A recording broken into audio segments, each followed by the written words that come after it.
अब शहर का शहरी रॉन्ग मारना छोड़ेगा नहीं। 2 व्हीलर 3 व्हीलर 4 व्हीलर, पढ़े लिखे लोग, दीनदार लोग, मतलब बाकायदा 5 वक्त का नमाजी बंदा भी ट्रिपल सीट बिठाएगा, चौपल सीट बिठाएगा और रॉन्ग मारेगा। क्योंकि हमको हमारी सोच कैसी है, इनफरादी तौर पर इंडिविजुअली हम हर कोई, मैं मेरे समेत बोल रहा हूं कि मुझको पूरे शहर में सुधार चाहिए, लेकिन खुद में नहीं चाहिए। आप अपना काम करें, विजिलेंस रखें, आपके पास टीमें हैं, बड़े बड़े क्रैप कटर लगा करके आप बड़ी बड़ी बिल्डिंग जो डेमोलिश कर दे रहे, माँ बहनें रोती बिलखती रह जा रही है, आप डेमोलिश कर रहे हैं।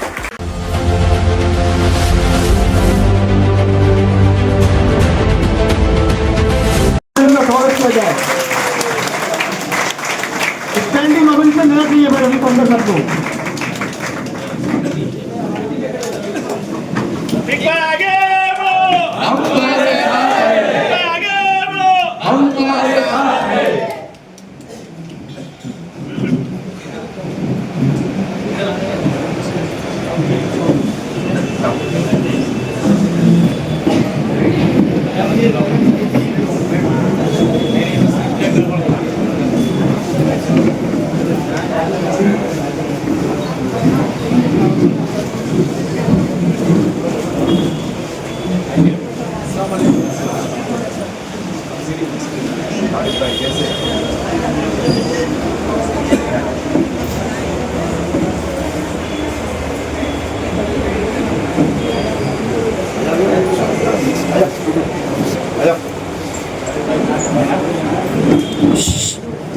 हेलो हेलो, माशाल्लाह काफ़ी बेसब्री से लोग आपका इंतजार करते रफीक भाई, आपकी एक झलक देखने के लिए।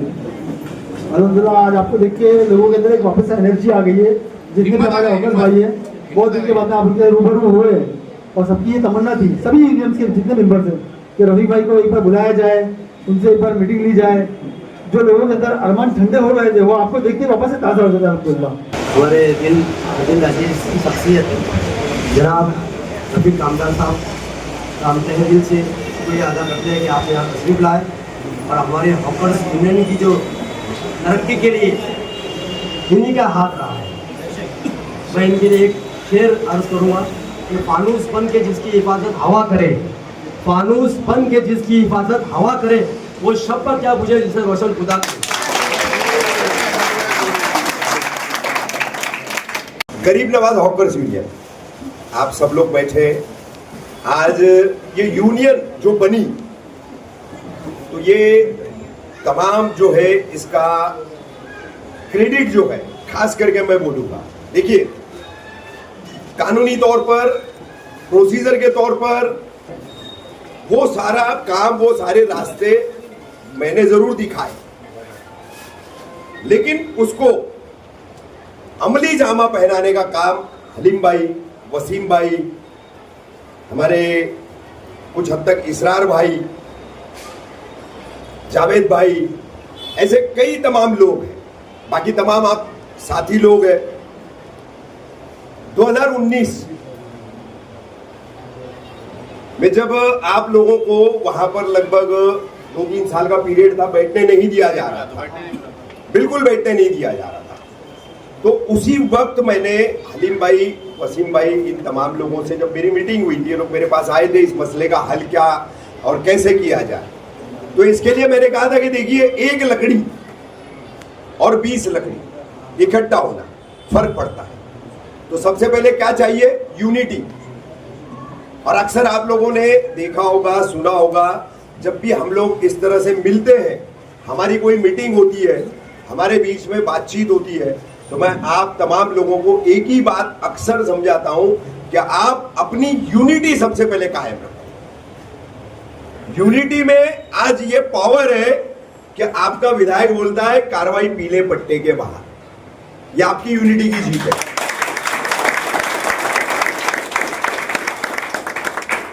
गुमरा बाजार, कौसा बाजार छोड़ेंगे, ये 2 जगह छोड़ेंगे, तो पूरे शहर में सिर्फ मान्यता किसको थी?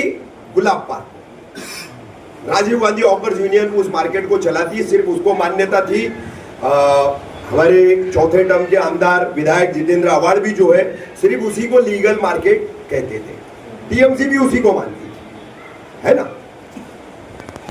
अब 19 के बाद ही कोरोना भी आ गया, तो कोरोना में हमारे बहुत सारे लोग बढ़ गए जिनके जॉब चले गए, जो बाहर मुंबई, ठाणे, कल्याण, नवी मुंबई ऐसे कई अलग अलग इलाकों में जाते थे छोटा मोटा धंधा कारोबार, या फिर किसी जूते के शोरूम में, कपड़े के शोरूम में, बुटीक में, जहाँ कहीं भी सेल्समैन का जॉब है, उसकी अपनी नौकरी है, वो किया करते थे। लेकिन वो भी छूट गई।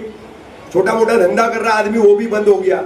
तो हमारे पास उस वक्त तादाद बढ़ गई थी अचानक, है ना अलीम भाई? लेकिन हमारे पास उस वक्त जब 2019 में इन लोगों ने विधायक जितेंद्र आव्हाड से बात करके तनवर नगर फर्म की जगह ली थी मार्केट के लिए, और उसमें जब सब पूरी राजनीति की गई, वो हकरों को देने की बजाय जो मुस्तहिक थे, जो हकदार थे कि 1,500-2 हज़ार रुपए का खर्च है मंडप का और लाइट का, 2 हज़ार रुपए का, उतना दे करके एक हॉकर अपना मंडप जो है बनाता है। तो उसके एवज में अगर 15,000 20,000 का किराया कोई मांगे, कितने दिन का भाड़ा मांगे, तो फिर वो हॉकरों को दी गई सहूलियत तो मानी नहीं जा सकती ना। और हमारी लड़ाई का सबसे अहम मुद्दा क्या था? अब यहां जितने भी आप तमाम लोग बैठे हैं, तमाम जितने भाई बुजुर्ग बहने माएँ जो बैठी है, क्या कोई मुमरा के बाहर का है? क्या कोई मुमरा के बाहर का है? तो अब ये मुमरा का रहने वाला आदमी, ये मुमरा की रहने वाली खवातीन यहां रह करके अगर अपनी रोजी नहीं कमाएगा तो वो कहां जाएगा? सबसे पहला मुद्दा हमारा यही था। दूसरी सबसे बड़ी बात यह थी कि ये जो है आप लोगों को किसी भी तरीके से एक्सेप्ट करने तैयार नहीं थे। एज ए हॉकर्स आप वहां पर धंधा कर सकते हो। 2016 की रोड वाइडनिंग की कार्रवाई 2 बार हुई, साल की शुरुआत में हुई, फिर आखिर में हुई अक्टूबर नवंबर में कुछ। तो ऐसा आलम था कि आप कोई वहां दिखना ही नहीं चाहिए। ठाणे मनपा के जितने भी सहायक आयुक्त यहां आकर गए, जितने भी उपायुक्त यहां आए, और जो भी हॉकर्स के इशू पर बोलता है, तो सबसे पहले मैं वहां पर सभी को एक बात याद दिला देता हूं कि तनवर और नशेबंद का जो पट्टा है, जहां पर हलीम भाई है, वसीम भाई है, तो ये पट्टे ने सबसे पहले हॉकर्स प्लाजा में जाकर के काम की बैठने का काम किया, कारपोरेशन को पूरी तरीके से सहयोग किया। आप वो हॉकर्स प्लाजा जो है वो फ्लॉप हो गया, फेल हो गया। ग्राहक नहीं आ रहा है, ग्राहक नहीं आएगा तो कोई अपना माल लेकर महीनों तो वहां बैठ नहीं सकता। महीने 1.5 महीने में लोग जो है लौट करके आए। लेकिन जिन लोगों ने आपके हॉकर्स प्लाजा को कबूला, उसको माना, वहां गए, वहां धंधा नहीं हो रहा है, तो आप जो है उनकी मान्यता जो है वो स्वीकार नहीं कर रहे, उनको एक्सेप्टेंस नहीं दे रहे प्रशासन के तौर पर। क्योंकि उस वक्त यूनियन नहीं थी, उस वक्त यूनियन नहीं थी। इसीलिए मैंने कहा यूनियन बनाओ, यूनियन बनाओ। और शुरू से मेरी पेशकश रही कि आप लोगों में से ही उसके तमाम पदाधिकारी होने चाहिए। कोई ऐसा नहीं कि भाई इधर का कोई बड़ा है, उधर का कोई बड़ा है, कोई पॉलिटिकल पार्टी से जुड़ा हुआ है, तो उसके मातहत वो यूनियन चलाई जाए। तो वहां फिर आपका इस्तेमाल राजनीतिक तौर पर होता है। इतना अच्छा बड़ा क्राउड है, मुमरा कौसा के अलग अलग इलाकों में, अलग अलग एरिया में रहने वाले आप तमाम लोग, तो हर किसी के लिए एक बहुत बड़ा सरमाया बन जाता है राजनीतिक तौर पर, खास तौर पर। तो ये यूनिटी जो है वो सबको आने के लिए मजबूर करती है। कई लोग आए, कुछ हमारे कुछ साथियों के जरिए उन्होंने कोशिशें की पॉलिटिकली इस यूनियन को वो काबिज करे, पॉलिटिकली जो है वो तुम लोगों को बांधे रखे। कुछ अरसे के लिए मैं नहीं था, उस वक्त ये मसले खड़े हुए, तो वसीम भाई, अलीम भाई फोन पर पूरा अपडेट देते थे, पूरी बातचीत होती थी। तो पॉलिटिकली अगर हम जाएंगे तो फिर हम हॉकर नहीं रह जाएंगे। हम अपना घर परिवार चलाने के लिए, हमारी और तमाम यहाँ के जितनी पॉलिटिकल पार्टियां हैं, सबकी मांगे हॉकर जोन दो, हॉकर जोन दो, सालों से ये मांगे। उसी के चलते वो हॉकर्स प्लाजा बना था 8 करोड़ रुपए खर्च करके, 8 से 9 करोड़ रुपए खर्च हुए थे, सब पैसे मिट्टी हो गए। अब आपको सुप्रीम कोर्ट की हॉकर्स पॉलिसी के तहत, जो शुरू से मैं कह रहा हूं अली भाई, और जैसे कि मेरे भाई अनिप कामदार, उन्होंने भी हॉकर्स के मसलों के ऊपर बहुत सारा काम किया है, बहुत सारे आरटीआई उन्होंने डाले हैं, बहुत सारी चीजें उनकी तरफ से भी चलती रहती है। तो उसका एक ही निचोड़ है कि हॉकर्स का जो जोन है वो चंद दूरी पर जो है वो सड़क पर ही होता है, वो सड़क पर ही होता है। तो आज हमारे पास पुलिस स्टेशन से आगे हम आते हैं, हम लगभग शिमला पार्क तक चले जाएं या वाई जंक्शन तक चले जाएं, तो दो बार की 2016 की रोड वाइडनिंग की कार्रवाई ने रोड इतना चौड़ा कर दिया कि आप वहां पर जोन बना सकते हो। अब देखो इलीगल पार्किंग चल रही है ना, 500, 200, 700 रिक्शाएं जो है मैं कंपनी में आप चले जाओ, वाई जंक्शन के पास आप चले जाओ, बीच बीच में छोटे छोटे स्पॉट आपको मिलेंगे, 15 रिक्शा, 20 रिक्शा, 50 रिक्शाएं खड़ी है। कहां है? रोड पर ही है ना। और बाकायदा उसका पार्किंग का पैसा लेकर के वो पार्किंग चलाई जा रही है। कौन चला रहा है? म्युनिसिपल कारपोरेशन थोड़ी ना चला रही है। म्युनिसिपल कारपोरेशन ने कोई अलॉटमेंट ही नहीं किया है। आलम तो यह है कि जो दिव्यांग नहीं है वो भी आज दिव्यांग का स्टॉल लगा रहा है, और उसमें हो क्या रहा है? मोटर बाइक के स्पेयर पार्ट्स बेचे जा रहे हैं, वहां पे गैरेजेस चलाई जा रही है। भाई दिव्यांगों के लिए जो पॉलिसी है कहां पर है? ठाणे मनपा प्रशासन बताए ना। और उसकी जो अलॉटमेंट की जगह है, कोई भी हमारे यूनियन में जो भी दिव्यांग सदस्य होंगे, उन्होंने अगर उस पर काम नहीं किया है तो वो दिव्यांगों से जाकर के देखे, पूछे, उनको जो उनके फिजिकल डिसेबिलिटी का जो सर्टिफिकेट मिलता है, दिव्यांग होने का प्रमाण पत्र जिसको कहते हैं, वो प्रमाण पत्र मिलने के बाद उसको जब पूरी टॉप टू बॉटम मंजूरी मिलती है कि इसका खोमचा या इसका बाकड़ा या छपड़ी जो भी कह लो, वो कहां लगेगी, उसका एक अलॉटमेंट होता है। आज अलॉटमेंट कहीं और है, वो स्टॉल्स लग रहे कहीं और है। एमएमएलई में चले जाओ आप, कितने स्टॉल्स हैं। अब करप्शन के तहत जैसे आपको परेशान किया जाता, वैसा जो असल दिव्यांग है उनमें से कई सारे परेशान हो रहे, उनको स्टॉल्स नहीं मिल रहे। जो दिव्यांग नहीं है, जो विकलांग नहीं है, स्पेशल पर्सन नहीं है, उसको स्टॉल्स मिल रहे। ये सिर्फ एक उदाहरण मैंने आप लोगों को बताया कि अगर आदमी एक ही फील्ड में होता है और जब वो बटावा होता है ना, तो उसकी कोई सुनवाई करने वाला होता नहीं है।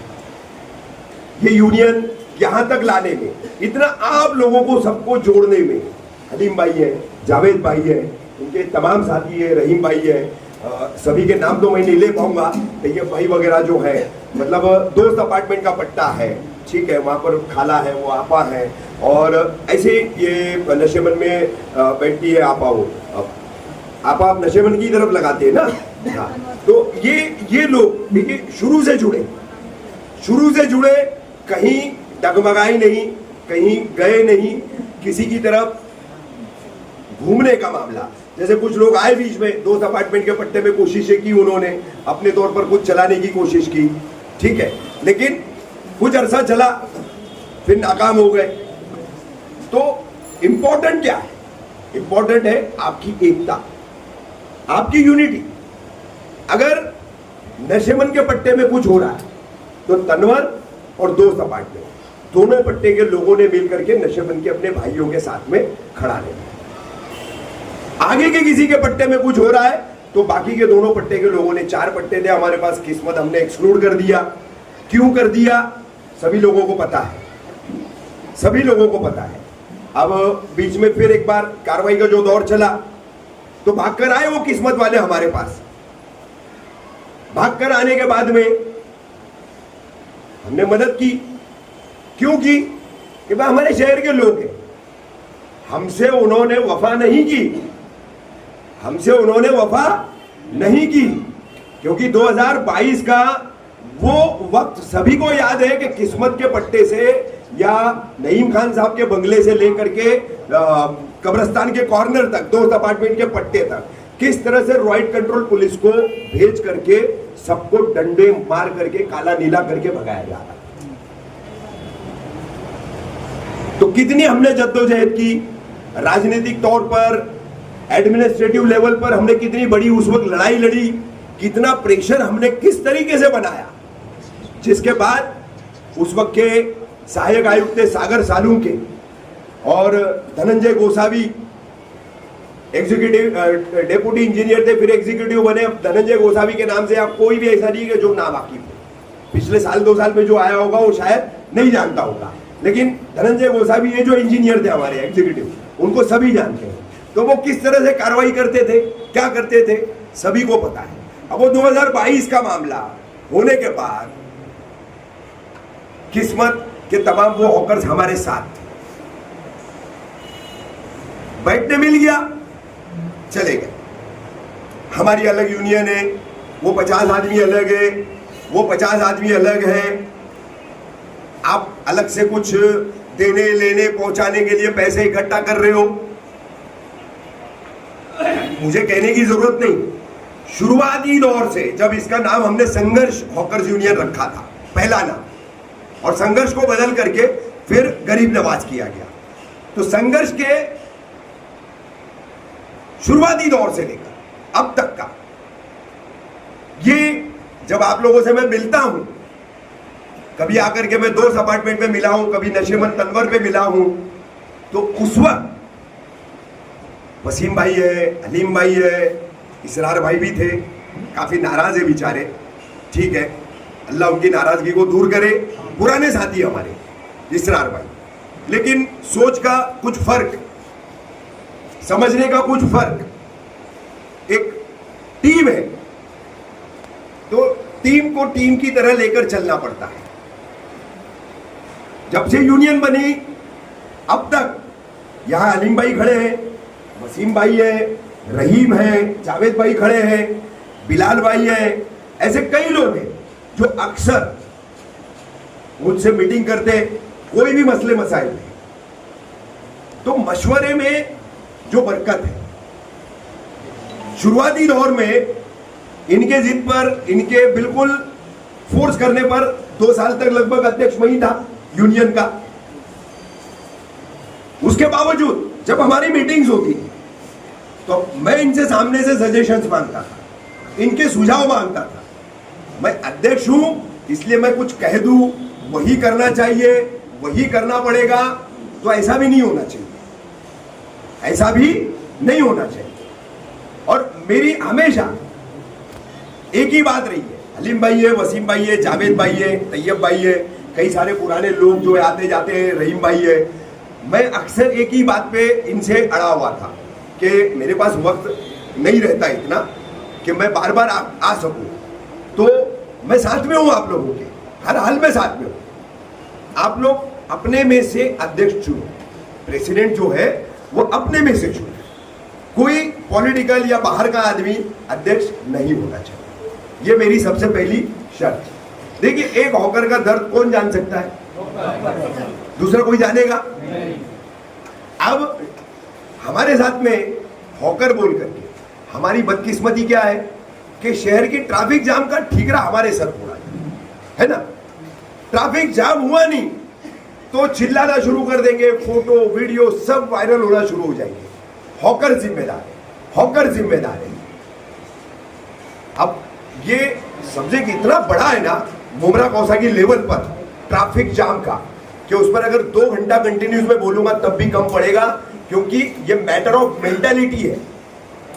शहर का आदमी सबसे पहले इस शहर की ज्योग्राफी को समझे।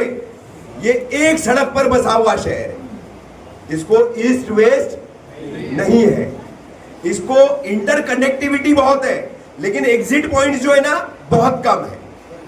अब ये एक ही रोड है, आप दद्दूवाड़ी से शुरू करेंगे, वाई जंक्शन तक चले जाएंगे या खरडी नाके तक चले जाएंगे, तो आपको इस रोड के अलावा बाहर निकलने की दूसरी कोई कनेक्टिविटी है क्या?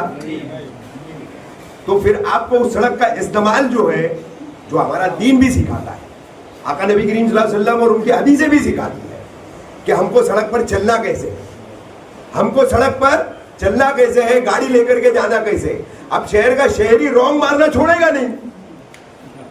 2 व्हीलर 3 व्हीलर 4 व्हीलर पढ़े लिखे लोग, दीनदार लोग, मतलब बाकायदा 5 वक्त का नमाजी बंदा भी ट्रिपल सीट बिठाएगा, चौपल सीट बिठाएगा और रॉन्ग मारेगा।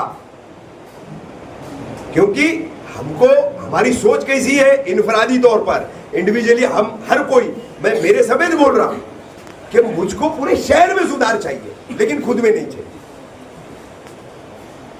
जब तक मैं खुद में सुधार नहीं लाऊंगा, मैं रॉन्ग चलना छोड़ूंगा नहीं, मैं गलत पार्किंग करना छोड़ूंगा नहीं, मैं किसी को तकलीफ, अरे हमारा दीन कहता है रास्ते का पत्थर उठा करके एक तरफ रखो ताकि उससे किसी को तकलीफ ना पहुंचे, ताकि उससे किसी को ठोकर न लगे।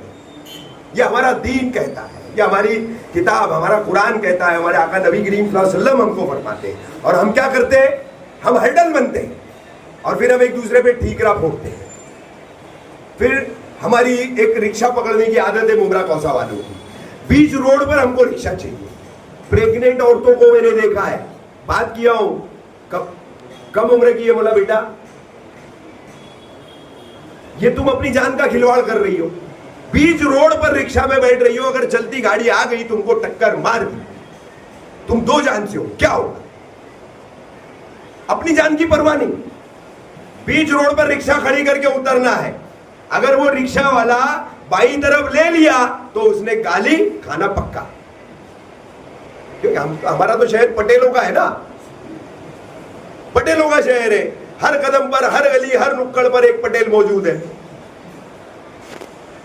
और फिर माफ करना, हमको सोचना पड़ेगा, अगर बात करेंगे दीनियत की, बात करेंगे कौमियत की, तो फिर सोचो कि हम मुसलमान कितने हैं और मियां भाई कितने। तो बहरहाल ट्रैफिक का जो ठीकरा हमारे सर पर फूटता है, कितना जद्दोजहद करके हमने अपने लिए वो पीला पट्टा जो है वो उसकी हद एक मंजूर करवाई। अब पीले पट्टे के बाहर जो बैठ रहे, अक्सर वो कहते आप लोगों की जिम्मेदारी है, आप उनको बैठने मत दो। भाई पीले पट्टे तक आपने हमको टेम्पररी अलॉटमेंट किया है, मैं फिर दोहराऊंगा, टेम्पररी, यानी कि वहां पर आपने हमको कोई ऑफिशियल हॉकर जोन बनाकर नहीं दिया है, हम टेम्पररी बैठे। जैसे गुलाब पार्क टेम्पररी है, वैसे बाकी के पीले पट्टे भी। अगर आप ऑफिशियल हमको बता दो कि फला जगह ये लीगल है, हमने इनको परमानेंट बिठाया है एकदम, तो फिर हम आगे आपसे बात करेंगे, फिर वो लड़ाई शुरू होगी। अब बाहर तमाम धंधे वालों को मैं एक बात यहां कहना चाहूंगा, देखिए अल्लाह आपके नसीब की रोजी आपको देता है, जितना अल्लाह ने लिखा है, तय किया है, वही मिलेगा, है ना। तो ये लालच मत रखो कि हम पीले पट्टे में बैठे हैं तो हम आगे भी धंधा लगाएं, हम आगे भी धंधा लगाएं। बिल्कुल इस बात पर है ना, खुद पे कंट्रोल करो, खुद पर रोक लगाओ इस पर कि हमारा पीला पट्टा है, हम अंदर बैठे हैं, तो अब हमको आगे की जगह खाली है, फायदा उठाना है, तो हम पीले पट्टे के बाहर लगा रहे, फिर वो सीधे चला जा रहा है सफेद पट्टे तक मामला। तो ये खुद पर सबसे पहले रोक लगा। अब पिछली बार प्रभाग समिति की मीटिंग आप लोगों ने देखी होगी, खबरें वबरें आई उसके ऊपर बहुत सारी, तो वहां पर भी कार्रवाई की जो बात हुई वो पीले पट्टे के बाहर, कि पीले पट्टे पर के बाहर जो लोग बैठते हैं, जो ऑफिस लगाते हैं पूरा, उन पर आपको कार्रवाई करनी है। ये हमारी जिम्मेदारी पहले भी नहीं थी, आज भी नहीं है, आगे भी नहीं रहेगी, कि पीले पट्टे के बाहर बैठने वालों को कौन निपटेगा। तो उनको थाने मनपा प्रशासन मुमरा प्रभाग समिति कार्यालय ही निपटेगा, उनका अतिक्रमण निष्कासन विभाग ही निपटेगा, ये हमारी जिम्मेदारी नहीं है। लेकिन आपको सहयोग की जरूरत है, आपको कोऑपरेशन चाहिए। जितना हमसे हो सकता है उतना कोऑपरेशन, उतना आपको जो है सहयोग हम करेंगे, लेकिन आप अपनी जिम्मेदारी हम पर थोप देंगे। मैं विधायक जितेंद्र आवाड, जितने भी पूर्व नगर सेवक हैं, अभी हमारे यहाँ के मुमरा प्रभाग समिति के AMC assistant municipal commissioner Ganesh Chaudhary 2-2.5 महीना हुआ है उनको नए आए हैं, और जोन के जो हमारे नए डीएमसी है सचिन साहब, इन सबको एक ही बात कहूंगा कि पीले पट्टे के बाहर बैठने वाला कोई भी धंधे वाला हॉकर, वो हटाना, उसको देखना, उस पर कार्रवाई करना, ये आपकी जिम्मेदारी है। गरीब नवाज हॉकर्स यूनियन और उससे जुड़े हॉकर्स की जिम्मेदारी नहीं है। आप अपना काम करें, विजिलेंस रखें, आपके पास टीमें हैं, बड़े बड़े क्रैप कटर लगा करके आप बड़ी बड़ी बिल्डिंगें जो है डेमोलिश कर दे रहे है ना। मां बहनें रोती बिलखती रह जा रही है, आप डेमोलिश कर रहे हैं। आप इतना बड़ा काम करके दिखा रहे हैं लोगों को बेघर करने का, लेकिन लोगों को चलने के लिए जो है आपकी मान्यता के मुताबिक पीले पट्टे के बाहर बैठने वाला हॉकर आप हटा नहीं पा रहे, और उसका ठिकरा आप हम पर फोड़ दे। इसीलिए मैंने आप लोगों से भी गुजारिश की कि आगे धंधा लगाने की लालच मत रखिए। आगे धंधा लगाने की यानी पीले पट्टे के बाहर वो लालच मत रखिए। देखिए, सोच जब एक जैसी नहीं बन पाती है ना तो मुश्किलात होती है। अगर शुरू में किस्मत वालों ने थोड़ा सा अलग लाइन पकड़ी, वो अलग लाइन नहीं पकड़ते तो आज जितने बेचारे इधर उधर होकर के धंधा करना पड़ रहा है ना जिनको, उन पर ये नौबत नहीं आती। एडजस्ट हो जाते, एकोमेंडेड हो जाते। हमने एक पॉलिसी क्या बनाई थी कि चारों पट्टों में, पीले पट्टे के अंदर हम सबको एक जैसी जगह का अलॉटमेंट करेंगे। अब कोई 6x8 में फैला हुआ है, कोई 2x4 में फैला हुआ है ना।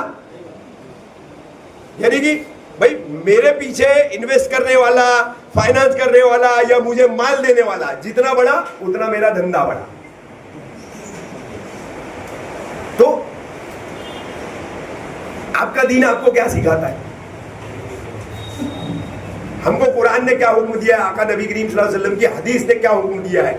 10 ग्राहक आपके पास हो जाए, आपका कोटा पूरा हो गया उस दिन का, तो आप पर फर्ज ऐन है कि आने वाला 11वां ग्राहक आप जो सामान बेच रहे उसी तरह का सामान बेचने वाली दुकान पे जो आपकी ही बाजार में लगी हुई है उसके पास भेजो।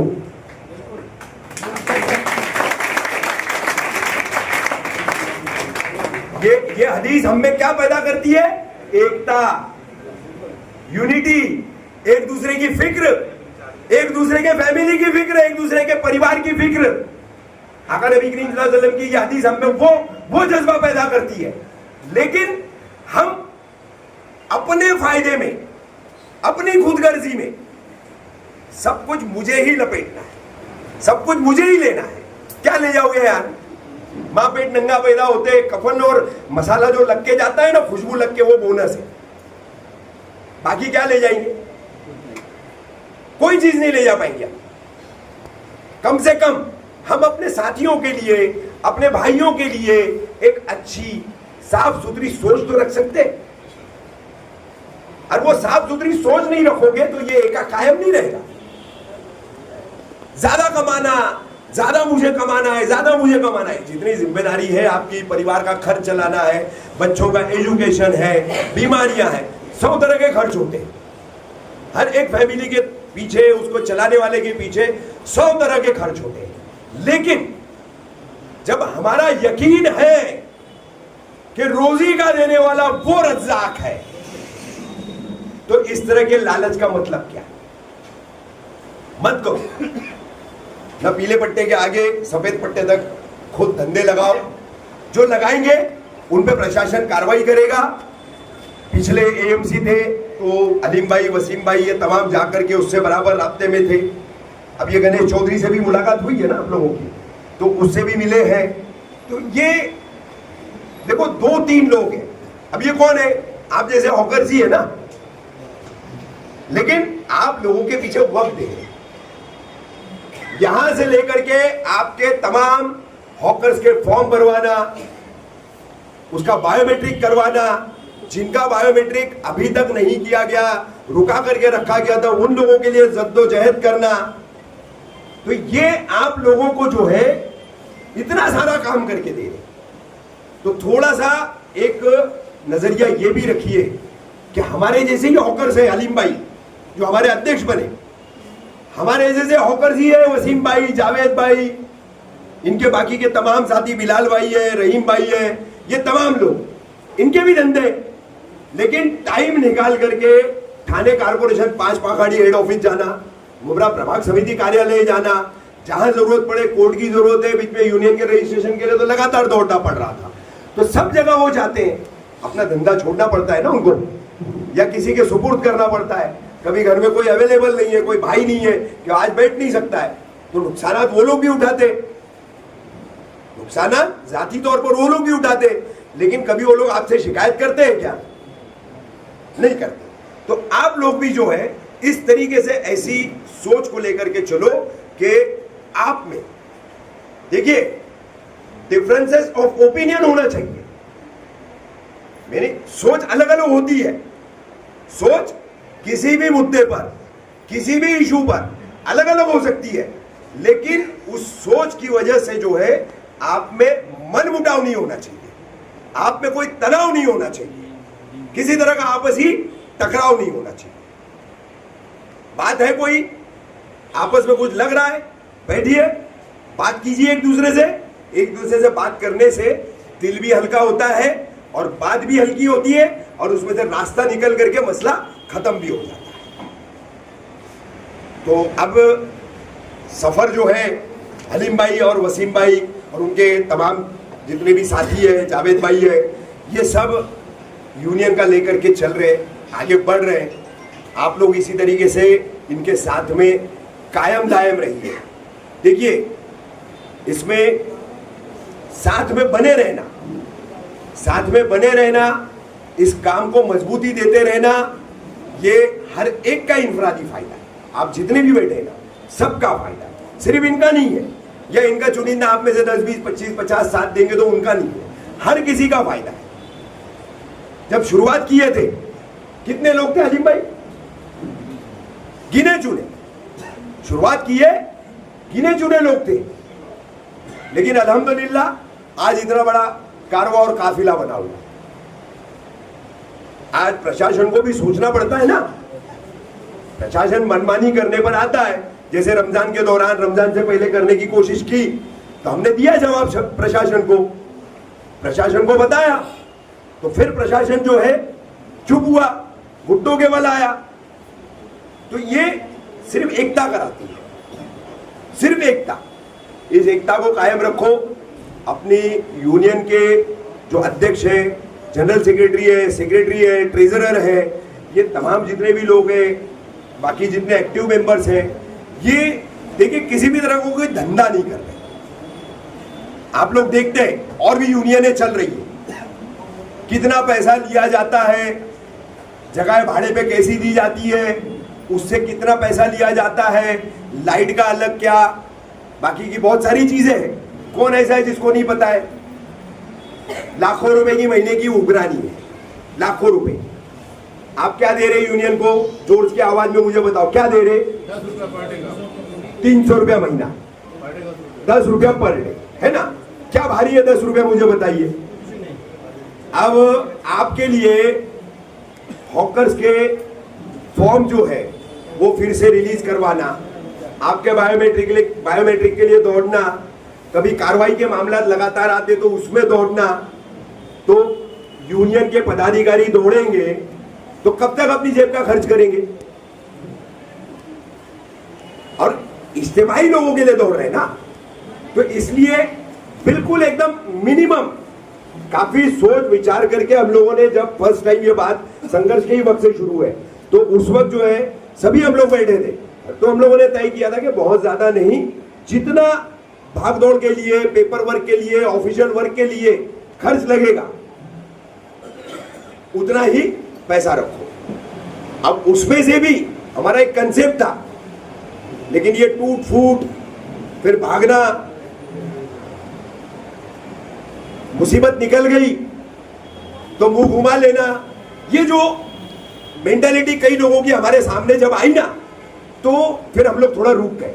नहीं तो हमारा कंसेप्ट क्या था, इसी यूनियन के तहत आपका ये जो पैसा इकट्ठा होता है, आपकी ये जो कलेक्शन है, तो हम इसमें जो हमारे जरूरतमंद हॉकर्स भाई हैं,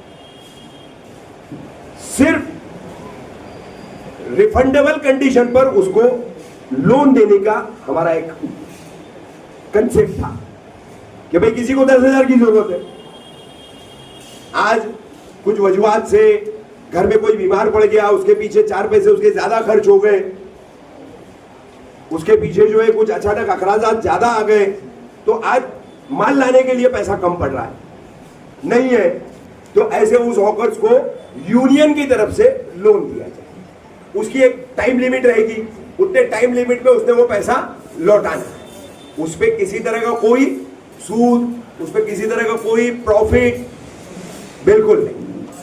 आपने 10 लिए हैं, आपको 10 ही लौटाने हैं, ये हमारा कंसेप्ट था। लेकिन हम अमल में ही नहीं ला पाए। क्यों नहीं ला पाए? कि बहुत सारे लोगों ने, बुरा मत मानिएगा, आप ही लोगों में से कई लोगों ने जो है ना, वो पीठ में छुरा घोंपने वाला काम किया। कई लोगों ने ऐसी हरकतें की जिसमें एक बड़ा, सबसे पहला बट्टा किस्मत कॉलोनी का है। मुसीबत आती है, कार्रवाई होती है, दौड़ाया जाता है, बैठने नहीं दिया जाता है, उस वक्त आप बराबर जो है पहले संघर्ष, अब गरीब नवाज इस यूनियन के पास आते हो, और जब बैठ जाते हो, रोजी रोजगार से लग जाते हो, तो आप भूल जाते हो। अब हम में से कई लोग हैं, जगह दूसरे को दे दिए, आप अचानक वापस आ रहे, हमको जगह वापस दो, हमको जगह मिलनी चाहिए। कैसे देगा? आपने खुद दे के गई ना, वो जगह आपने खुद दे दी, तो वो कैसे देंगे आपको वापस?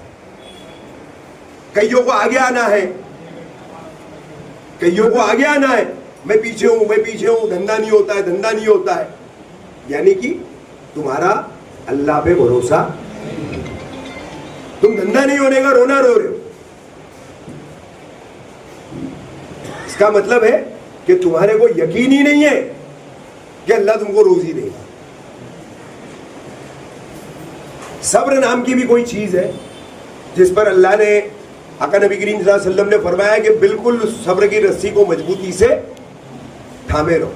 बहुत सारे इख्तलाफात हुए, बहुत सारी चीजें हुई, बहुत सारे मामला हुए, कितनी सारी चीजें हुई, हाँ हलीम भाई, तो हमने सब्र का दामन नहीं छोड़ा।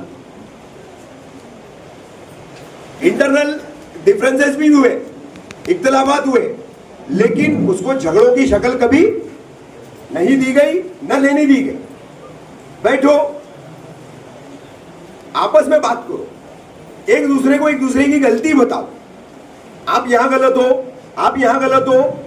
देखिए, गलती बताने पर कोई बड़ा नहीं बन जाता, और गलती मान लेने पर कोई छोटा नहीं बन जाता। कोई इस तरह का जो है इज्जत हतक वाला या नीचा दिखाने वाला मामला नहीं है ये। भाई हमको समझना है, ठीक है, मुझसे भी कुछ गलत हो रहा है तो मुझे कोई बताता है ये देखो ऐसा ठीक नहीं है, समझ में आता है, हाँ सही बता रहा है आदमी, तो मानना चाहिए ना उस बात को, एक्सेप्टेंस करना चाहिए उसका। तो ये चीजें जो है, एक साझा सोच, एक पूरी आपकी ताकत जो बनाए रखी है, उस साझा सोच को जो है ज्यादा से ज्यादा बढ़ाओ, उसको ज्यादा से ज्यादा जो है मजबूती दो।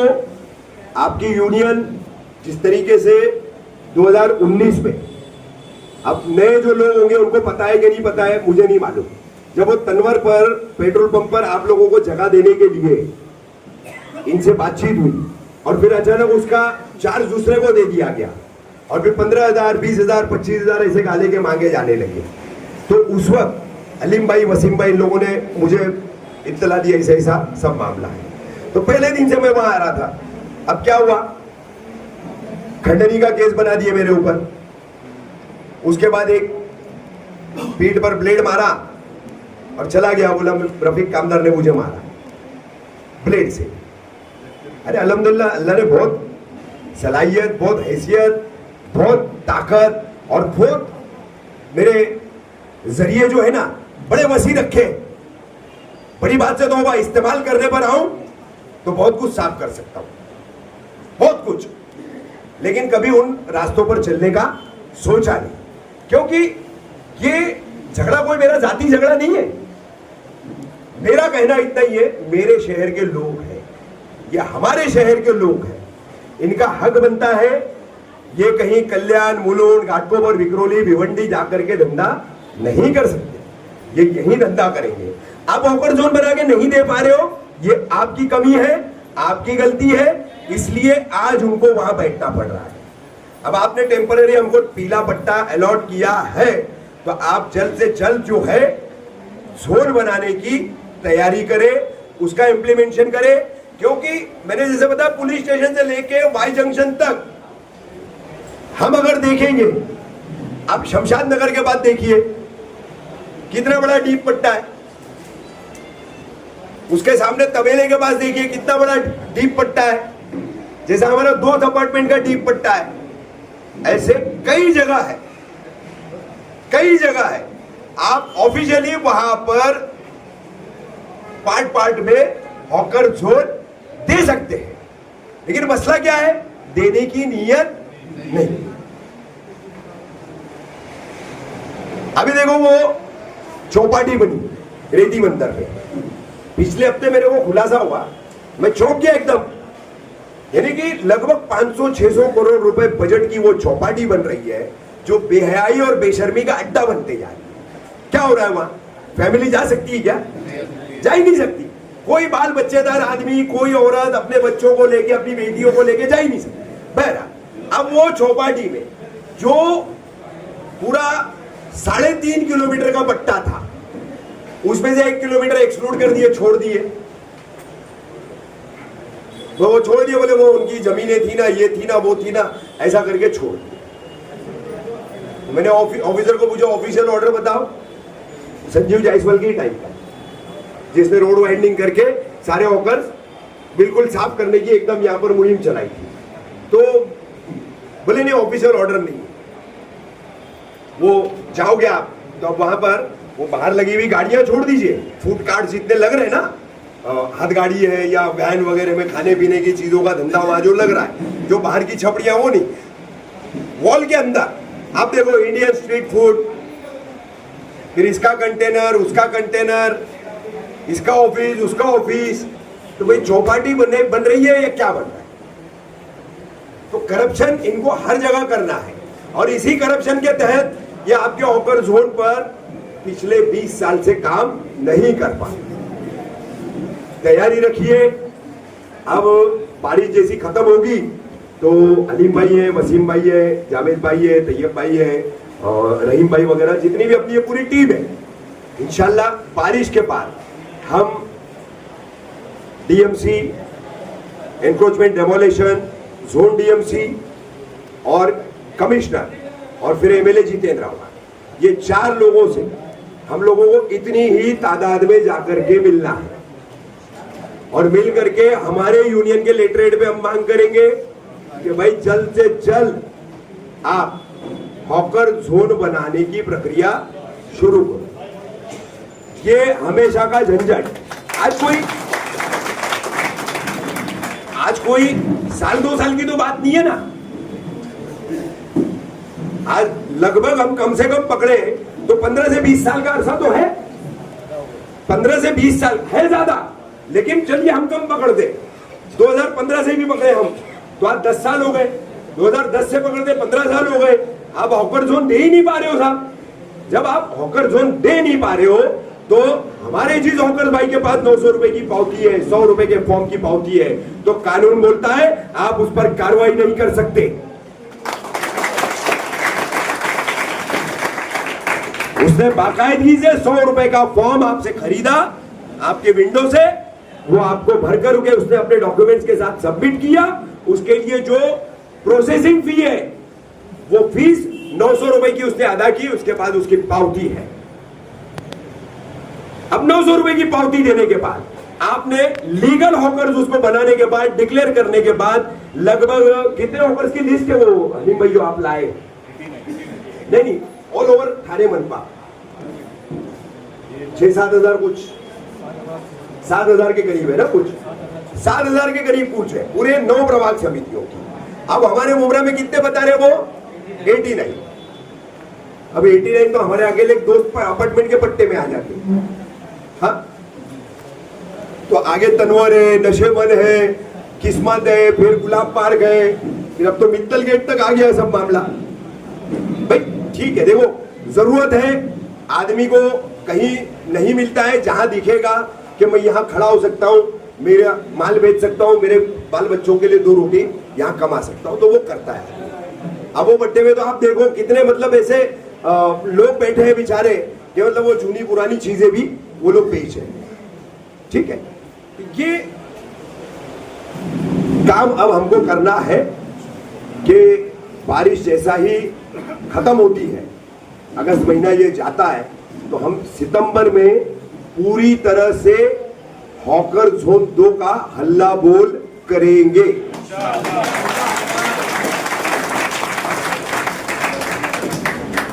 रेडी हो आप लोग सब इसके लिए? जोरदार एकदम आवाज के साथ रेडी है? हॉकर जोन लेंगे इंशाल्लाह। कैसा है देखिए, अब आप में से कितनों के पास सर्टिफिकेट जो है मिला हुआ है, कितनों के पास नहीं है? जब हम हॉकर जोन की मांग करेंगे ना, तो फिर दोबारा हम बायोमेट्रिक सर्वे ला सकते हैं। हम बायोमेट्रिक सर्वे कब ला सकते हैं? अब जितने भी लोग हैं जिन्होंने 100 रुपए का फॉर्म नहीं लिया, 900 रुपए की रसीद जिनको मिली नहीं फॉर्म सबमिशन के बाद, तो वो तमाम लोगों के लिए जो है फॉर्म शुरू करवाना, उनका बायोमेट्रिक दोबारा करवाना, तो इसके लिए जरूरी है कि पहले हॉकर जोन दो, पहले हॉकर जोन दो। अब खुद बोला जाता है, जैसे पाम रिवेरिया का प्रोजेक्ट है, वो एकोमेंडेड रिजर्वेशन के साथ है, AR पॉलिसी उसको बोलते हैं, डेवलपमेंट कंट्रोल रूल के तहत, DCR के तहत वो पॉलिसी रहती है। तो वहां पर एक मार्केट बनेगा, तो वो मार्केट जो है ना, वो हॉकर जोन नहीं है, ये मैं अभी साफ कर देता हूं आप लोगों को, वो मंडई है, मंडई। आपने क्रॉफर्ड मार्केट की मंडई देखी है? क्रॉफर्ड मार्केट की, या आप मुंबई में अलग अलग सबब में गए होंगे, तो एक सब्जी, मसाला, मच्छी, चिकन, हर चीज जो है एक ही जगह पर बना करके उधर, जैसे थाने में आप चले जाओगे गांव देवी मंडई है, जामली नाका पर आप चले जाओ वहां पर एक मंडई है। तो ऐसी ये कारपोरेशन द्वारा जो है अलॉटेड मंडईज है, और बनाती भी कारपोरेशन है उसको, तो वो मंडई बन रही है। तो वहां पर जो है हमारे सभी हॉकर्स नहीं जा पाएंगे।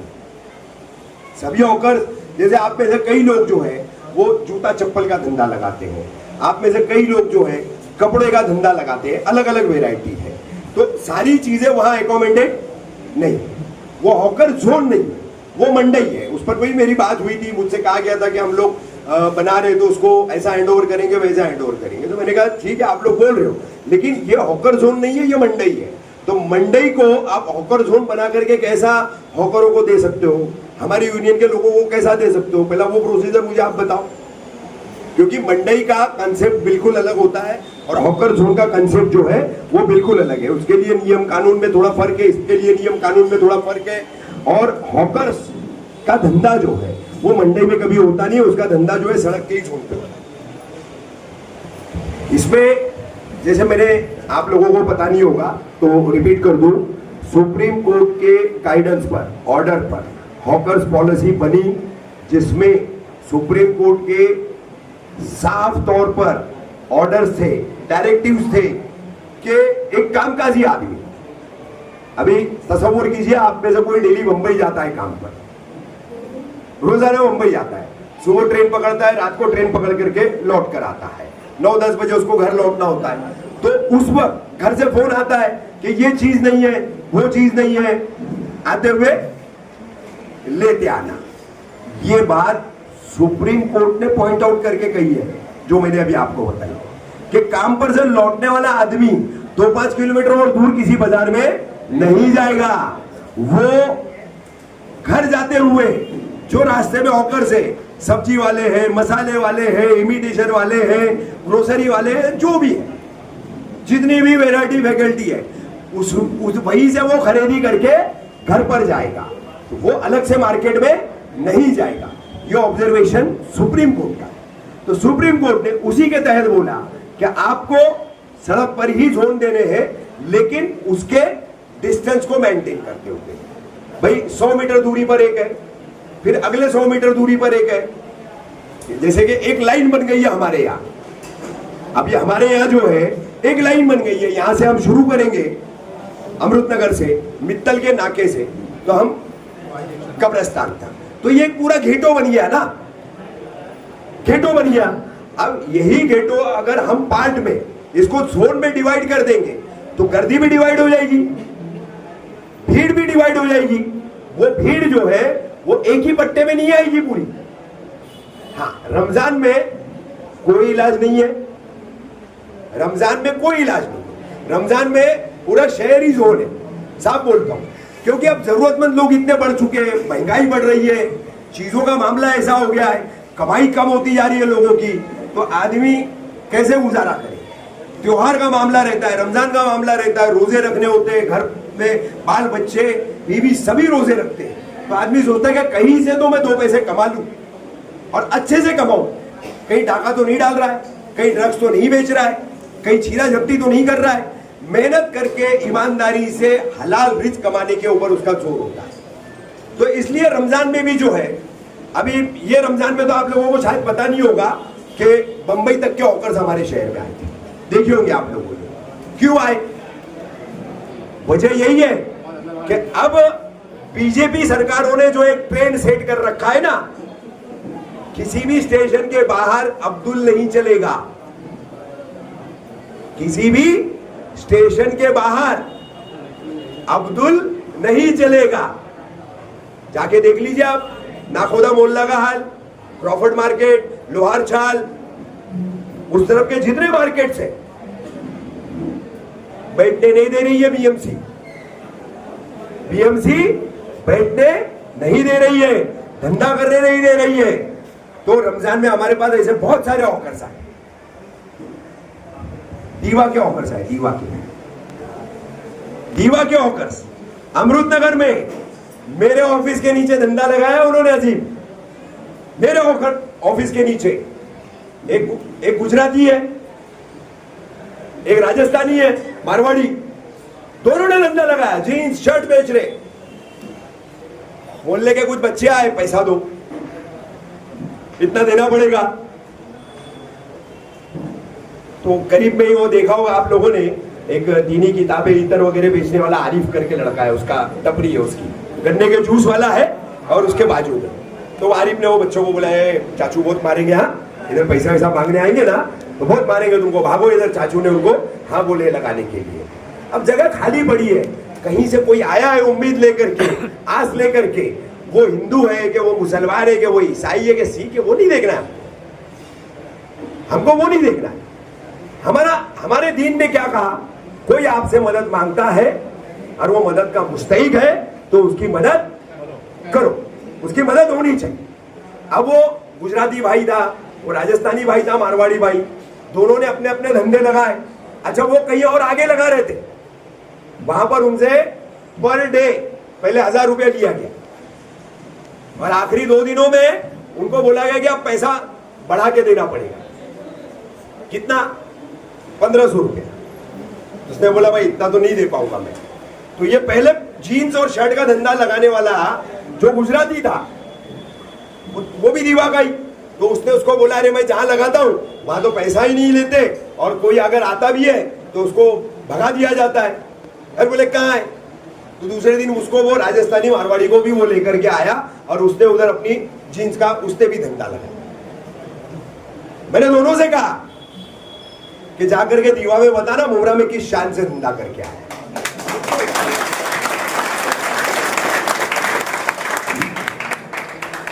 मुसलमानों का गढ़ बोलते हो तुम मुमरा को, हाँ, और बहुत हिकारत की, बहुत गलत तरीके से, बहुत नेगेटिव और ग्रे शेड्स रख करके हमारे शहर को, यहाँ बसने वाले तमाम मुसलमानों को तुम पेश करते हो। उन्हीं की आबादी में जाकर के हम कितनी शान से धंधा करके आए ये दीवा में बताना जरूर। और तुमसे किसी ने यहाँ किराया भाड़ा लिया? बिल्कुल नहीं। तो रमजान जो है, कहने का मतलब ये था कि इस रमजान में मैंने जो ऑब्जर्वेशन किया तो बंबई के बहुत सारे हॉकर्स आए। क्यों आए? आज मजबूरी है उनकी, बहुत सी जगह बंबई में उनको, मुंबई में जो है वहां धंधा करने नहीं दिया जा रहा है। बिल्कुल जो एक पूरे देश में मुसलमानों के खिलाफ एक नैरेटिव सेट करके, एक परसेप्शन सेट करके, जिस तरह से मुसलमानों को गलत ठहराने की, गलत बताने की जो एक मुहिम सी चला रखी है रूलिंग पार्टी ने, उससे जुड़े हुए जितने राइट विंगर ऑर्गेनाइजेशंस हैं, इन सभी ने, तो ये चीजें जो है आज तुम्हारा रोजगार सिक्योर भी नहीं है। इस बात को भी ध्यान में रखो। रमजान में कहा कि आपके भाई लोग आए, एक इंसानी भाई भी है, और जितने भी आपके कलमा को भाई आए होंगे वो दीनी भाई मुंबई से आए।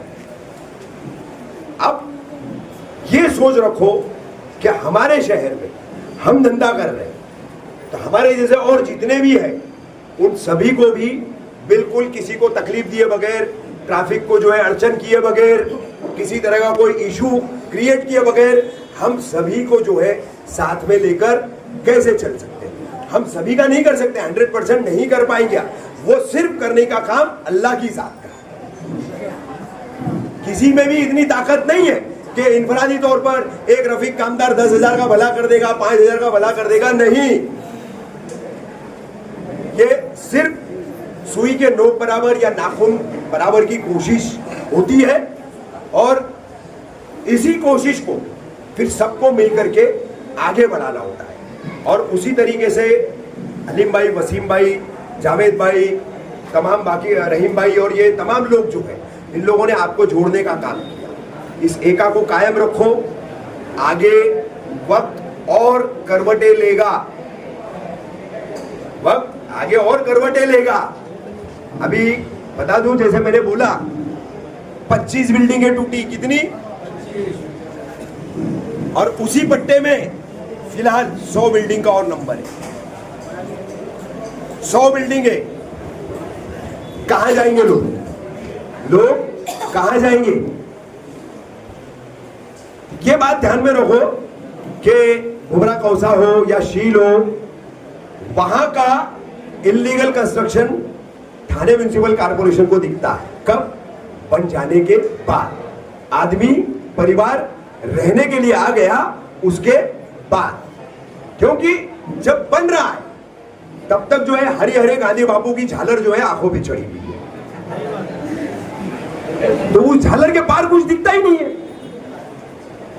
अब वो झालर हाईकोर्ट ने उतारी है तो तुमको देखना चाहिए ना, फिर आंखें खोल करके। अब मैं यहां देख रहा हूं तो मैं पूरे हॉल में देखूंगा, तमाम लोग बैठे हुए लोगों को देखूंगा। ऐसा नहीं कि मैं सिर्फ यहां 4 लोगों को देख रहा हूं या वहां 4 मेरी बहनों को देख रहा हूं, ऐसा नहीं है ना। तुम देख रहे हो तो फिर थाने सिटी का पूरा इलीगल कंस्ट्रक्शन, कलवा प्रभाग समिति का, जिस दीवा प्रभाग समिति में आपने शील पट्टे में 25 बिल्डिंगें अभी तक गिराई, तो उसी दीवा प्रभाग समिति में जो 27 नंबर वार्ड है, 28 नंबर वार्ड है, 29 का अलग है पार्ट, उसके इलीगल कंस्ट्रक्शन का क्या हाईकोर्ट का आदेश उनके लिए नहीं है? सभी के लिए 9 के 9 प्रभाग समितियां बोली है हाईकोर्ट ने, लेकिन तोड़ा जाएगा सिर्फ दीवा के मुस्लिम पट्टे में और मुमरा कौसा के मुस्लिम पट्टे में। जैसे मैंने बताया स्टेशन के बाहर अब अब्दुल नहीं चलेगा, अब्दुल नहीं चाहिए, ये नारा देके नीतीश राणे जैसे मंत्री संविधान की शपथ खा के बोल रहे, संविधान की कस्में खाई है और इस तरह की बातें कर रहे हैं। तो ये जो ट्रेंड सेट लोगों में हो चुका है ना, बिल्कुल एकदम पोलराइजेशन की पॉलिटिक्स का शिकार होते हुए हमारा तमाम हिंदू भाइयों का जो समाज इसकी जकड़ में आ गया है, तो वो इतना घातक बन गया है कि सालों पुराने बरसों पुराने संबंध भी लोगों के खराब हो गए। तो इसीलिए बोला करवट और आएगी, हालात और बदलेंगे। तो आप लोग जो है ये तमाम चीजों को ध्यान में रखिए। आखिर में इतना ही बोलूंगा, हलीम भाई है, वसीम भाई है, जावेद भाई है, रहीम भाई है, तैयब भाई है, ये तमाम जितने आपके सरकर्दा लोग हैं इनसे रोजाना राब्ता रखो और आज तक जितना इनका साथ देते आए आगे भी उसी तरह से इनका साथ दो और अपनी एकता को कायम रखो। अल्लाह हाफ़िज़।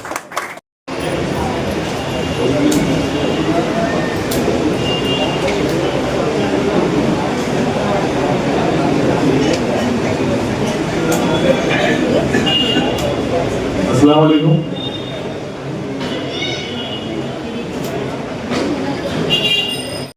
किसी का भी काम हो अल्हम्दुलिल्लाह वो रफीक भाई सबसे आगे रहते हैं और प्लस रफीक भाई ने हम लोग को हमेशा सपोर्ट किए और ये कहा है कि तुम किसी के ऊपर डिपेंड मत रहो, चाहे वो मैं खुद क्यों ना हो। और रफीक भाई के जरिए अल्हम्दुलिल्लाह आज हम लोग की हिम्मत बढ़ी और हम लोग आगे बढ़े और हम अपने से भी बहुत सी चीज़ें कर रहे हैं ताकि वो आगे हर किसी के काम आ सके। और हम हर किसी को बताना चाहते हैं कि तुम भी वो काम करो ताकि तुम भी किसी के मोहताज ना हो सिवाय अल्लाह के। तो ये चीज़ रफीक भाई ने अल्हम्दुलिल्लाह बहुत सपोर्ट किए और रफीक भाई अल्हम्दुलिल्लाह हमेशा हमारे लिए खड़े रहे। तो आज हमारे जो वजूद है, हम जो बैठे हैं, रोजी अल्लाह दे रहा है बेशक, लेकिन कहीं ना कहीं जरिए हमेशा रफीक भाई हमेशा बने रहे और आगे भी बने रहेंगे अल्लाह।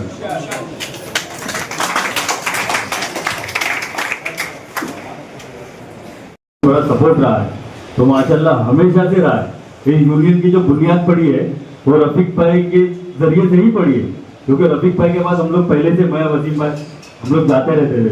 जैसा कार्रवाई होती तो रफीक भाई को हम लोग पकड़, क्योंकि हमारा सपोर्ट तो किसी कोई करता ही नहीं है, ना पहले करता था ना आज करता है। एक ही आदमी करता है जो रफीक कामदार। तो उन्होंने, उनके बाद हम लोग हमेशा जाते रहते थे। तो बोले भाई तुम लोग यूनियन बनाओ, यूनिटी बनाओ।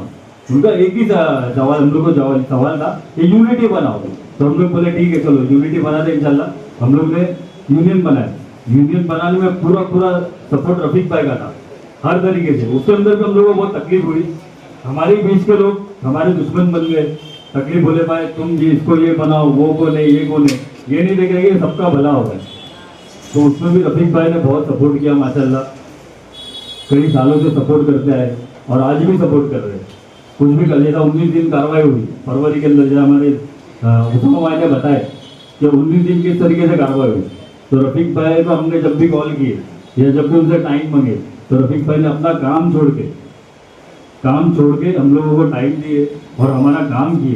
कभी भी ये नहीं बोले मेरे पास टाइम नहीं है या बाद में आओ, ऐसा कभी नहीं किए। अल्हम्दुलिल्लाह उनको अच्छा लगे। देखिए कैसा है, ये जबान से मैं बोल रहा हूँ, ये जो है मैं जबान से बोल रहा हूँ। ये अल्लाह बेहतर जानते हैं कि हमारे लिए और शहर के लिए रफीक भाई ने क्या नहीं किए। देखिए ऐसा है, वो पत्रकार तो है लेकिन वो सोशल वर्कर है। असल सोशल वर्कर जो बोलते हैं ना जिसको, वो रफीक भाई है। उनको बोलते, क्योंकि हर मुद्दे पे वो खड़े रहते। या रिक्शा वाले का कुछ मसला हो तो रफीक भाई खड़े होते, या शहर का किसी बिल्डिंग का मसला हो तो रफीक भाई खड़े होते, या मुसलमान का कोई मसला हो तो रफीक भाई खड़े होते। और उसकी सजा उनको मिलती है। उनको झूठे केसों में फंसाया जाता है और झूठे केस फिट किए जाते हैं। तो इंशाल्लाह हम आज जो प्रोग्राम रखे रफीक भाई के सत्कार का, तो इंशाल्लाह आप सभी को मालूम रहेगा या नहीं मालूम तो मैं बता देता हूँ कि आज जो प्रोग्राम रखे तो मेरे को ऐसा लगता है ये ज़रूरी है। ऐसे लोगों को सत्कार करना चाहिए और सत्कार करने की वजह ये है कि उनको लगना चाहिए कि नहीं हमारे लिए, मतलब मेरे लिए भी कोई है जो मतलब समझता है। मेरी खड़े रह के पूरी ट्रैफिक का वो कर रहे थे, मगर हमारे से कंट्रोल हो गया। मगर सबको खाई थी कि हमको जाना है, हमको जाना है, हमको जाना है। और सबसे बड़ी बात यह है ट्रैफिक में कि एम्बुलेंस, जो एम्बुलेंस फंसी है उसको निकालना अपना काम है, क्योंकि वहाँ कोई ना हवलदार रहता ना कुछ रहता है। कम से कम 5-6 बार मैंने खुद अपने इससे निकालो एम्बुलेंस को, नसीमन से लेकर तनवर तक 7-8 लोग। अल्लाह ना करे कभी उसमें अपनी भी फैमिली आ सकती, कभी खुदा ना करता बहुत ज़्यादा इश्यू हो सकता है ट्रैफिक का। तो हम लोग भी ट्रैफिक से कुछ हमारी बात हुई है, तो उसामा भाई हमारे साथ जुड़े हुए हैं, तो हमारे को बहुत चीज़ सिखाए उन्होंने, बहुत चीज़ हमारे को बताया कि लेटर बनाना सब कुछ हम लोग भी कर सकते हैं। जैसे अगर आप लोगों को हमारे साथ सीखना है तो हमारे साथ आइए। हम लोग रोज़ मीटिंग करते 1 से लेकर 3 बजे तक, उसमें हम लोग को सबको मालूम पड़ता है क्या करना है क्या नहीं करना है। बस इतनी बात कहना चाहूँगा कि अपने अपनी जिम्मेदारी से करें, जो भी ट्रैफिक है उसको अपने ऊपर से थोड़ा वो कंट्रोल करिए। और जो पीले पट्टे के बाहर जो धंधा लगता है, जैसे भाई ने बताया कि सब वसीम भाई के आगे सब लोग जो धंधा लगाते, तो खाली वसीम भाई का मतलब नहीं है, किस्मत से लेकर पूरा बाकीदा तलक, कब्रस्तान तलक सब जगह लगता है। अगर हम लोग बोलने जाते हैं तो हमारे ऊपर गाली करते, हमारे को बोलते तू कौन है, कहाँ से आया, हम इसका नाम फलाना फलाना वगैरह नाम लेके वो लगाते हैं। तो उसमें हमारी जिम्मेदारी नहीं, वो जिम्मेदारी सिर्फ म्यूनसिपाल्टी की है। जैसे म्यूनसिपाल्टी आते तो आप लोग भाग जाते हैं, तो वैसा अगर म्यूनसिपाल्टी अगर 5-6 घंटा कंटिन्यू अगर खड़े, देखो करने के लिए बहुत कुछ कर सकते हैं, तो क्रांति भी ला सकते हैं। आप क्या चीज़ के लिए तैयार है ये बताइए, हम ये कर सकते हैं, ठीक है। जैसा अभी वसीम भाई भी बता रहे थे कि आप क्या कर सकते हैं ये बताइए। आप लेटर डालने टीएमसी चल सकते हैं हमारे साथ, तो ये किसकी बात करते हैं, बहुत बड़ी बड़ी बातें करेंगे और फिर कुछ कर नहीं पाएंगे, तो फिर वो सही नहीं है मेरे हिसाब से। तो अभी कुछ चीज़ें जो हमने पिछली मीटिंग में तय किए थे, मैं चाह रहा हूँ कि आपकी इजाज़त तो मैं सबके सामने रखना चाहता हूँ कि आने वाले दिनों में हमको करना क्या है। तो उसके लिए हमने 7-8 मुद्दों पर काम करने का सोचे हैं। ट्रैफिक वाले मुद्दे के अलावा की मैं बात कर रहा हूँ। तो एक है कि हम खुद सर्वे करें, और वो सर्वे हम आने वाले हफ्ते में या उसके आने वाले अगले हफ्ते में शुरू करने वाले हैं। सर्वे में जिस तरह से टीएमसी सर्वे करने वाला है उस तरह से हम सर्वे करेंगे, तो आप सभी लोग उस सर्वे के अंदर जुड़ सकते हैं। अभी सवाल ये है कि सर्वे करेंगे कैसे, वो आपको फिक्र करने की जरूरत नहीं है। वो सर्वे कैसा करना है, कहाँ करना है, क्या बोलना है, वो सब आपको सिखाया जाएगा। पहली चीज ये होगी। दूसरा है पेपर वर्क। अभी जिस तरह किसी भाई ने भी बताया पेपर वर्क बहुत करना है, तो आपको पेपर वर्क सीखना पड़ेगा। उस सीखने के लिए हमारी यूनियन ने उसके लिए एक बहुत अच्छा तरीका ढूंढी है कि हम बाकायदा, जिस तरह से डेमो की बात कर रहे थे जावेद भाई, आप आके सीख सकते हैं। हम एक दिन लेटर कैसा बनाना ये सीख रहे थे, एक दिन मेल कैसा लिखना है वो सीख रहे थे, एक दिन आरटीआई कैसा डालना है वो सीख रहे थे। तो ये सब चीजें एक एक करके हम सीख रहे हैं। जावेद भाई को आप पूछ सकते हैं कि उनका कैसा एक्सपीरियंस रहा है, आप इनको पूछ सकते हैं भाई को कि कैसा उनका एक्सपीरियंस रहा है। तो ये सब चीजें बुनियादी चीजें हैं सीखने की। आप में से अभी ये बताइए, अगर कल हम 1 बजे ये क्लास रखते हैं तो फिर आप में से कितने लोग आ सकते हैं सीखने के लिए, ये बताइए। ये इसका जवाब से सब साबित होगा कि कौन कितना दिलचस्पी ले रहा है, कौन कितना जज्बे वाला है और कौन क्या कर सकता है। अगर कल हम 1 बजे आपको यूनियन का काम सिखाने के लिए बुलाना चाहते हैं, आप में से कितने लोग आएंगे, हाथ उठाएं। जगह कम पड़ जाएंगी, जगह कम पड़ जाएगी, बहुत अच्छी बात रख दी। तो कल हम फिर करते हैं, फिर हम कल करेंगे, हम मिलेंगे, हम सीखेंगे। और अगर मुझे लग रहा है कि भाई ये जितने लोगों ने हाथ उठाए हैं उनमें से सिर्फ 2-3 लोग आ रहे, तो फिर तो थोड़ा सोचने वाला सवाल है अपने लिए। तो ये चीज़ हो गई सीखेंगे। दूसरा है अभी फिलहाल जो लड़ाई की बात तो अलीम भाई कर रहे थे फॉर्मेट का, किस तरह से हम हजारों की लाखों की तादाद में लोगों से ये फॉर्मेट भरवा के टीएमसी तक पहुंचा पाए। इसके लिए आप लोगों के पास क्या सुझाव है बताइए। फॉर्मेट कि भाई स्पॉट सर्वे बायोमेट्रिक कराओ, वेंडिंग लाइसेंस दो और इलेक्शन कराओ, ये 3 मांगों को लेकर हमने ये फॉर्मेट बनाए हैं। इसको लाखों तक लोगों तक लेके जाने का हमारे पास क्या तरीका है, आप लोगों में से मैं सुनना चाहूँगा। खासतौर पे पीछे इस तरफ जो बैठे, इस तरफ जो औरतें बैठी उनसे भी, कि क्या तरीका है जिससे हमें हजारों लाखों लोगों के पास ये लेके जाए और हमारा काम हो पाए। सामने भी लोग बोल सकते हैं, ऐसा कुछ नहीं, मैं रोक नहीं रहा हूँ किसी को बोलने से। हाथ उठा के बोलिए, हिम्मत करके बोलिए, गलत लग रहा है गलत बोलिए, कोई मसला नहीं, सुन लेंगे सबकी बात। करके हम लोग कर सकते हैं ये काम बेहतर है। एक दूसरे से कांटेक्ट, जैसा कि आप हैं, आपके कोई पहचान में लोग हैं जो आपको लग रहा है हॉकर है, या एक और बात, सिर्फ हॉकर नहीं, आम इंसान भी कर सकता है, जरूरी नहीं हॉकर। आपके भाई है, आपकी बहन है, उसको आप बोल के लेटर भरवा लीजिए और खुद जाके भर दीजिए, 5 पकड़ी पे मामला खत्म। एक तरीका हो सकता है। और क्या हो सकता है बोलिए? मेल के जरिए, व्हाट्सएप के जरिए। बिल्कुल, मेल के जरिए, व्हाट्सएप के जरिए।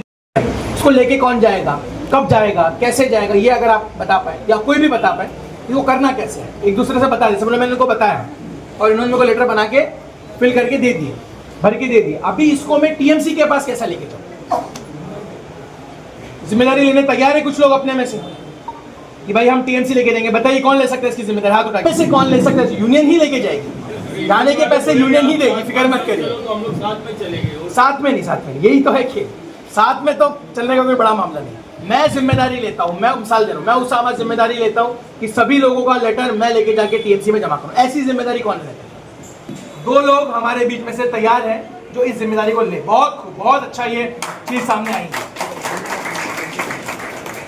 ये तो हो गया लेटर तैयार करने का। अभी सवाल ये है कि अलीम भाई से लेकर जिसको चाहिए उस तक पहुंचाने की जिम्मेदारी कौन लेगा?